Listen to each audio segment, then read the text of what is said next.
Hey everybody, we are going to get into guitar harmonics, kind of understand what's going on, how to use them, what notes they are, if there are any chords, where we can play them.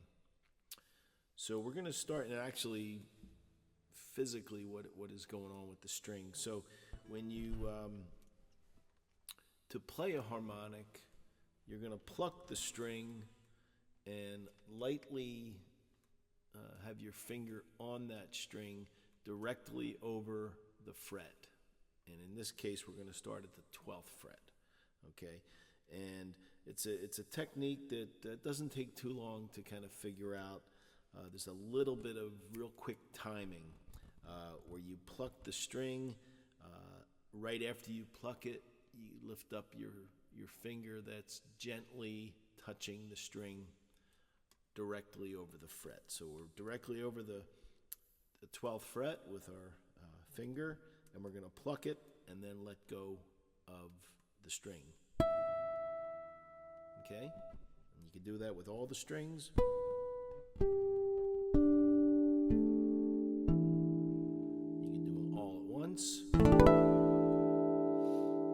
Now, at the 12th fret, it's kind of the easiest place to get a harmonic to ring. And what's actually happening is the 12th fret is the very middle of the length of string. You know, if you were to measure from the nut to the saddle, or the bridge, the saddle, that 12th fret is the middle of the string, as long as your guitar is in proper intonation. With an acoustic guitar, there's not too much of an adjustment that you can make for intonation. But electric guitar, each of the saddles can actually be adjusted, but we won't get into intonation. We'll just assume your guitar is intonated properly, just meaning that when you play an open E note and you fret it at the 12th string, it's the same note, okay, but an octave higher. So what you're doing is when you play that harmonic at the 12th fret, okay, what you're actually doing is you're kind of stabilizing the string right in the middle, and you're allowing this half of the string to vibrate, and actually this half of the string will also vibrate, maybe not as with not as much amplitude as this, but you're actually, there's going to be a waveform here and a waveform here, kind of separated at that 12th fret or the middle of the string, okay?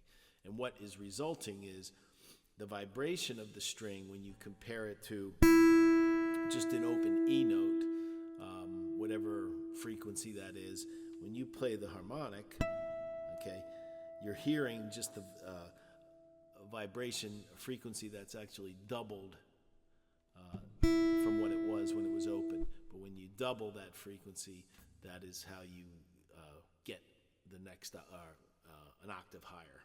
Okay, so that's what is actually happening there. And the note that you're playing is going to be the same as the open string, or if you were to fret it there. Okay, so E, B, G, D, A, E. And likewise, the harmonics. E, B, G, D, A, E. Okay? Now, the cool thing you can do, you can always play, if you're accompanying somebody or playing together with another guitarist, even if there's a bass player who's kind of playing the root notes, you could play a root note if they go to say they change to a G chord, okay? You can play the harmonic on the G string. Okay, so he goes from C to a G.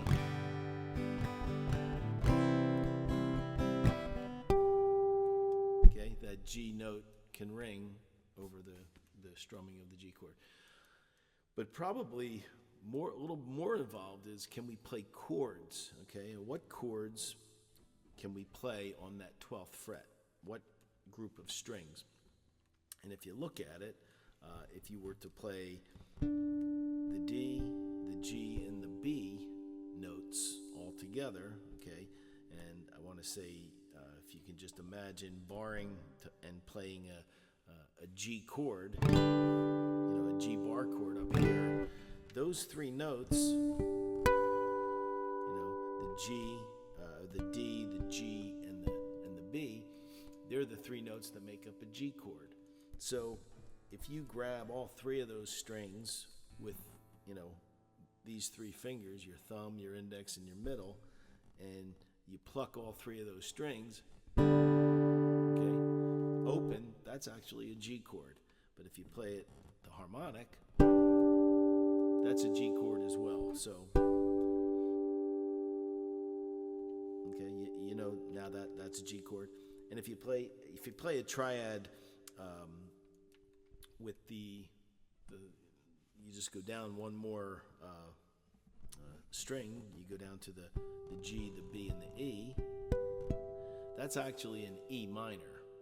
And the way I know that is if I play an E minor up here, okay, an E minor, just like any minor chord or a major chord, has three notes in it as the triad. So the E, the B, and the G, that makes up an E minor. So if you play them here, that's an E minor. So here you have a G and an E minor. Okay? Now let's go to the next fret that we're going to look at to do harmonics, and that would be on the 7th fret. So what you're going to find is as you go further down the neck towards the nut, it gets a little more challenging to ring those harmonics as easily or as true. Where up the 12th fret, it's pretty easy. You get to the 7th fret, and you'll notice it's a little bit harder. You almost have to get a little bit more precise as to when you let that finger off. And again, that finger is going to be right over top of the fret, not behind it like you would normally fret the note. Okay?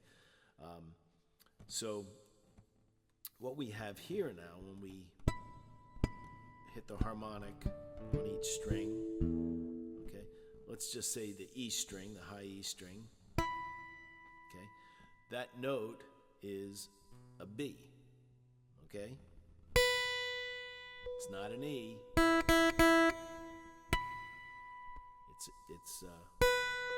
It's a B.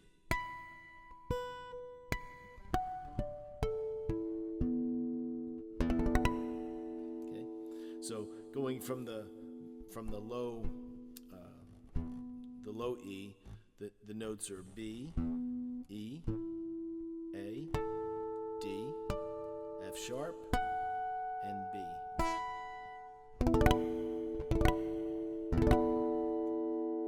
It takes a little bit of practice. Again, it gets a little bit harder as you go further, because what's happening here is at the 7th fret, we're actually segmenting the string into three pieces, okay? Where when we were at the 12th fret, that's the midpoint of the string. At the 7th fret, you actually have a waveform here. You have another waveform that goes another third of the distance, and then another third of the distance, all kind of vibrating in their own wave, okay?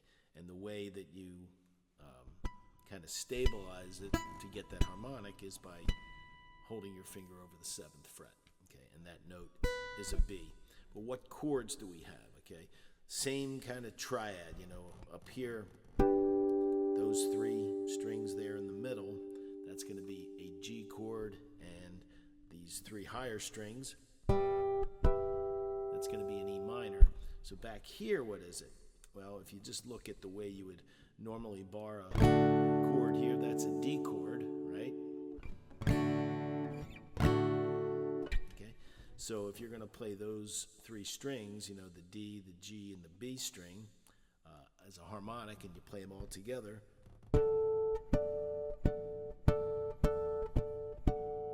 it's a D chord.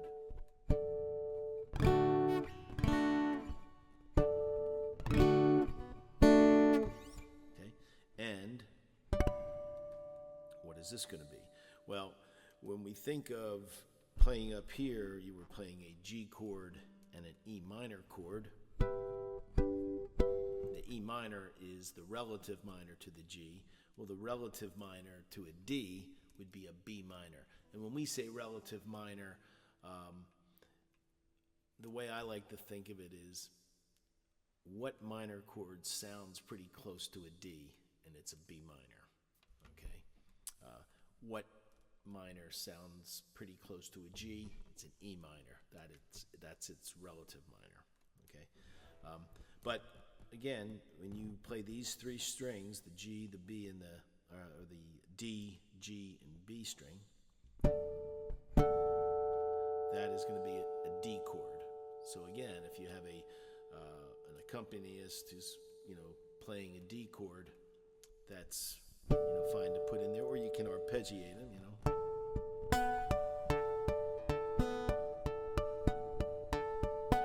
And then the higher three strings, the G, the B, and the E string,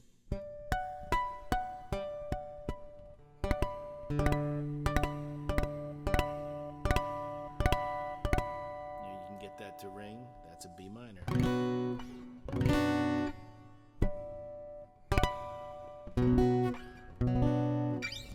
right. Then we can go down to the 5th fret, okay? And the 5th fret, what we're doing here is we're kind of dividing that string length into 4 pieces. And the way you can quickly tell that is if I just took my finger and put my fingertip on the nut and then held my finger on my hand here, you know, that's the length of the nut to this 1st fret. Well, if I do it a second time, I find I'm right over the 12th fret. I'm at the halfway point. So I know that if I do this 2 more times, I'm going to have 4 sections. So that's why when you play the harmonic at the 5th fret, it gets a little bit more difficult because you're kind of shortening that vibrating wave. All right, there's a wave here, there's a wave here, there's a wave here, and there's a wave here. There's 4 waves when you're at the 5th fret because that's 1/4 of the length of the string. Not to be confused with, you know, oh, it's the 5th fret, so if that's 1/4 of the string, then the 20th fret should be the full length, and that's not how it goes because the frets kind of get shorter and shorter. So just understand that the 12th fret is the halfway point, the 7th fret is 1/3 of the way, it breaks the string up into 3 sections or 3 waves, and the 5th fret is actually 1/4, and there's 4 of those waveforms.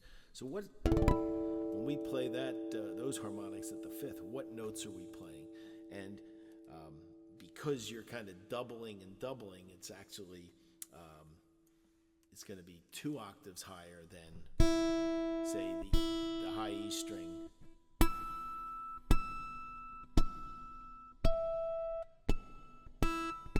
Again, it's a little bit harder to get that true ring on the 5th fret, but you have those harmonics are the same as the open string. So you have an E, you have a B, you have a G, you have a D, you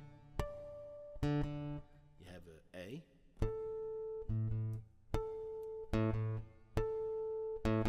okay, but 2 octaves higher, and an E.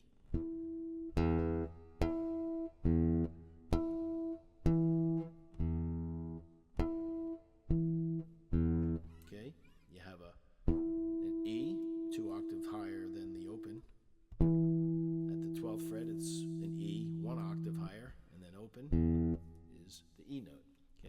So there you go. And the chords there are the same as the way we started. We were playing a G chord here with these 3 strings in the middle, and an E minor. Okay, back here it would be the same, but it would be an octave higher, a little bit harder to ring.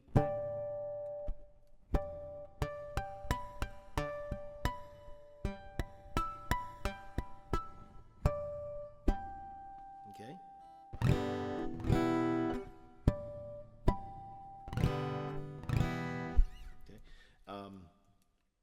When you think of how to use these chords, if you think of the song Madman Across the Water, it's A minor, and it's G and D, you know, it's...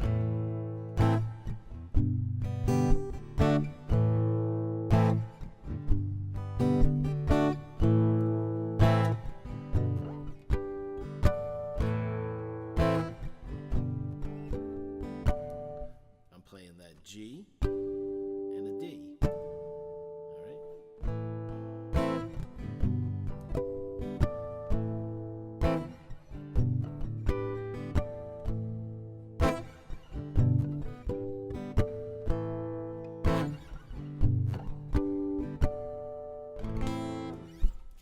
So they're the natural harmonics on the guitar.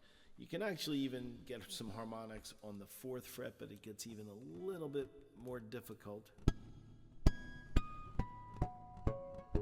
mean, there they are. We won't do that now, but that's kind of the last of the natural harmonics. But work on the 12th, the 7th, and the 5th, and use those notes to accompany the other guitarist, or to just kind of mark certain chordal changes. Play the chords, and